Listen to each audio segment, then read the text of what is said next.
டிஎன்பிஎஸ்சியை நான் கிளியர் பண்ணணும் அப்படின்னு நினைக்கிறீங்களா? அப்போ ஒரே ஒரு வழி தாங்க இருக்குது. என்ன செய்யணும் அப்படின்னா ரிவிஷன் ரிவிஷன் ரிவிஷன். நம்ம தாரக மந்திரம் வந்து ரிவிஷன் ரிவிஷன் ரிவிஷன் அது மட்டும்தான் இருக்கணும். ரிவைஸ் பண்ணாமல் சும்மா படிச்சுக்கிட்டே போகிறது எப்படி இருக்கும் அப்படின்னு தெரியுமா? ஓட்டக்குளத்தில் தண்ணி ஊற்றுன மாதிரி தான். நம்ம படிக்க படிக்க அது வந்து என்ன செய்யும் அப்படின்னா மறந்துகிட்டே இருக்கும். அதாவது தண்ணி வந்து ஓட்டக்குளத்தில் வந்து நம்ம தண்ணி ஊற்ற ஊற்ற எப்படி ஒழுகி போய்கிட்டே இருக்குமோ அதேமாதிரி நம்ம இன்னொரு லெசன் படிக்கும்போது ஃபஸ்ட் படித்த லெசன் வந்து மறந்துடும்.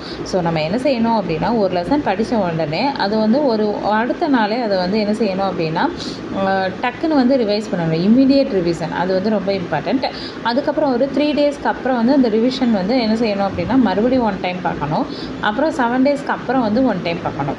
அதாவது எப்போவுமே வந்து ஸ்டடி பிளான் வந்து எப்போ போடணும் அப்படின்னா 5 டேஸ் வந்து படிக்கணும் அண்ட் 2 டேஸ் வந்து என்ன செய்யணும் அப்படின்னா நம்ம 5 டேஸ் படித்ததுக்கான அந்த ரிவிஷனை வந்து போடணும். ஓகேயா? ஸோ இப்படி படிப்போம். ஸோ நம்ம இந்த வட்டம் கண்டிப்பாக வந்து என்ன செய்வோம் அப்படின்னா 2026 வந்து நமக்கான இயராக இருக்கும் அப்படின்னு சொல்லிட்டு நம்புகிறோம். தேங்க்யூ.